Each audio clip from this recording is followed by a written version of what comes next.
All right, you want to talk about bucket lists? Well, this video that I'm bringing you today is about a bucket list that I've had, and that is always I've wanted to drive off-road and take a vehicle off-road in Moab, Utah. And really, there is no better, more capable vehicle for this type of terrain than the ones behind me right here. The HUMMER EV SUV. Let's get going.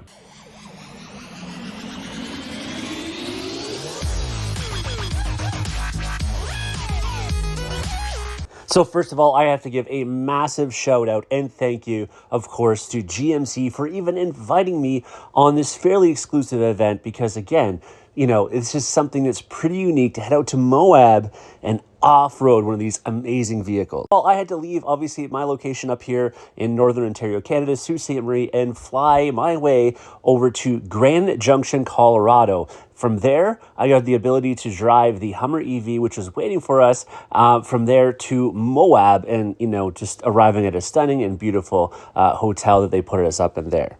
The next day was all about, obviously, the big trail ride. Now, before getting into that trail talk, just a refresher, the GMC HUMMER EV SUV 3X model, which is what we did take out and what we did have the access to, comes equipped with a 3-motor four-wheel drive system with torque vectoring, 830 horsepower, and 11,500 pound-feet of torque. It has a range of up to 314 miles with the 22-inch wheel variant. Now, the ones we did take out, of course, being as that we are off-roading, had what they call, of course, the Extreme Off-Road Package. This gives you 18-inch wheels, 35-inch mud terrain tires, and of course, additional underbody cameras, skid plates to the tune of 5, and underbody protection, obviously all that being combined, rocker protection with the built-in steps, and front e-locker and rear virtual lockers. Now, it also gives you one other major thing to note, and that is they've removed, sorry, I shouldn't give you, it removes something, which is it removes the rear sway bar. They found in testing, it just gives it better stability than what the 22-inch on-road model would have where it does utilize that. Now, the weight of this, I believe, is coming in around that 9,600 pounds, close to 10,000 pounds basically, but under. Another couple things to note as well is the HUMMER EV SUV has a 9-inch shorter wheelbase as compared to the pickup truck, which in turn translates to greater departure and breakover angles. All right, so getting back to it, we were getting out on the trails first thing in the morning. It was about a 30-minute or so drive from the hotel to the trail that we were on. But so that gave us the ability, not that we didn't already do this on the way from the hotel, but it gave us the ability to try the amazing Super Cruise feature on the way back. That, of course, is their semi-autonomous driving system, which features now over 750,000 mapped miles of roads across USA and Canada, and now has the ability to even be used on some 2-lane highways in some locations as well. In fact, the location we were at, we could use Super Cruise on the 2-lane highway, and of course, it's also incorporated with trailering as well.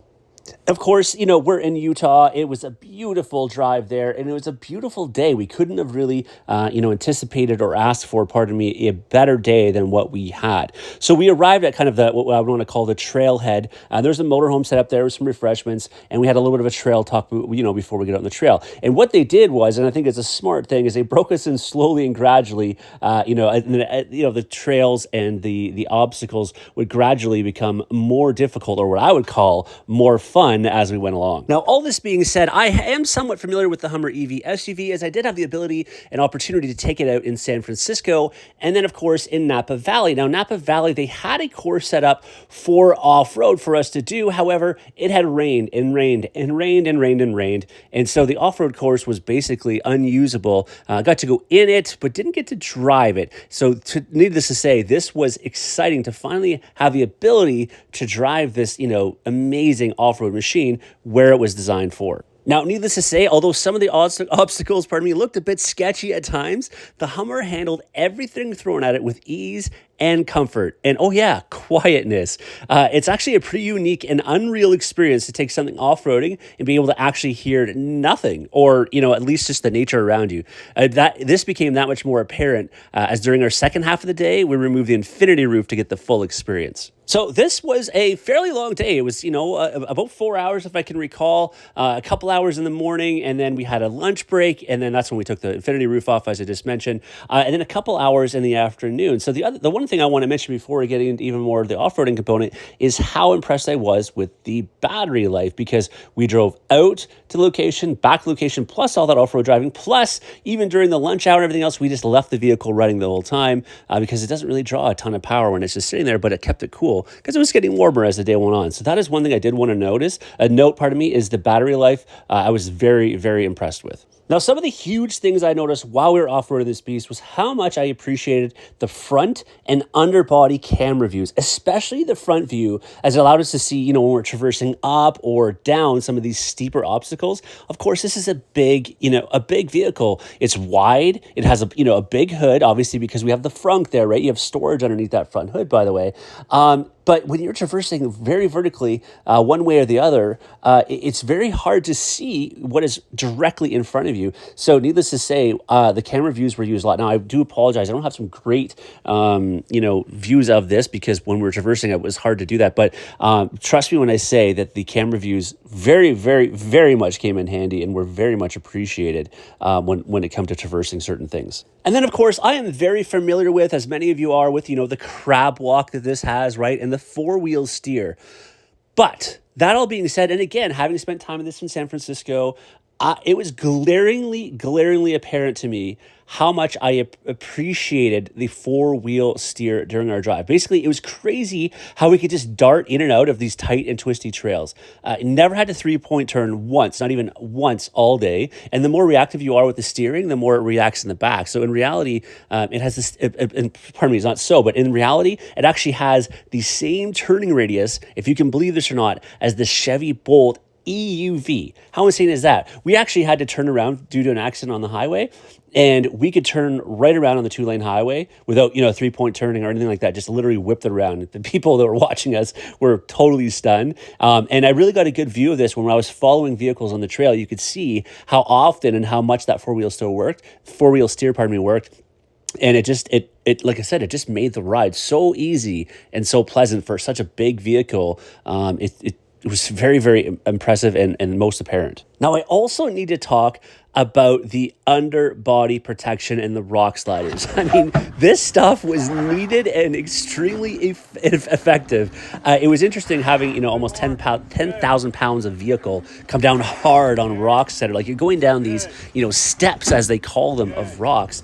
And it was just incredibly impressive to me how well these worked. I mean, I was cringing almost every time, thinking that I had broken one of these General Motors vehicles every time it just came down wham on a rock. Whether it be the slider or the underbody skin protection, only to find that nothing had happened thanks to this excellent protection that was put in place. I also really liked, getting to try out the different drive modes. Now, there's obviously different drive modes that they have, but the off-road mode and train mode were, the ones we primarily use, of course, during the off-road portions of the course. Now, the off-road mode, it improves the driving at moderate speeds on grass, gravel, dirt, unpaved, or snow-covered roads, whereas the train mode, it's when traveling on rough roads at low speeds, such as two-track or heavily rutted roads, you primarily will use the train mode. And now what I also really appreciated while talking about these drive modes is the one pedal drive that it had. And basically, you're just letting off that pedal and it's basically stopping the vehicle for you, not having to go back and forth from the brake to the throttle. So that really, it really just enhances the off-road driving, especially at the very low speeds and the crawling that we were doing. And then speaking, of course, about the crawling that we were doing and the rocks that we were going over, the one thing I really need to also talk about is the extract mode. If you're not sure what this is, if you've never heard of this essentially lifts the SUV approximately 6 inches up. So it raises it 6 inches, and it's wild how you can just do this on the trail to adapt to the differences in terrain. And it really allowed us to traverse over certain things that we might have really been, hitting. Now, obviously, this isn't something I think that's limited to 12 miles per hour, understandably so, because this thing sits so high and it's not designed to be run at, very big speeds. But again, something that's unique to this vehicle is the fact that it just does that by basically the push of a button. And then what I find so incredible about all of this is how insane this thing was in terms of traversing over the craziest of obstacles all day long. But then if we wanted to, we could put it in WTF mode, which is Watch the Freedom mode. And this thing would accelerate from 0 to 60 miles per hour in 3.5 seconds. Yes, an almost 10,000 pound off-roading SUV that can accelerate to that speed. How incredible is a package like this? All right, so here's the thing. After all of this, to say that I was impressed would be a great understatement, because I was more than impressed with all of the abilities and features that this incredible, specifically designed off-road electric vehicle, the Hummer EV SUV, possesses. I am so thankful for having the opportunity to drive in such an amazing place like Moab with such an amazing vehicle like the Hummer EV SUV. And I implore you, if you ever have the opportunity to drive one of these things, please jump at it. Whether it's on-road or off-road, this thing is so impressive. Thanks again so much, GMC, for having me out. And till next time, everybody, take care.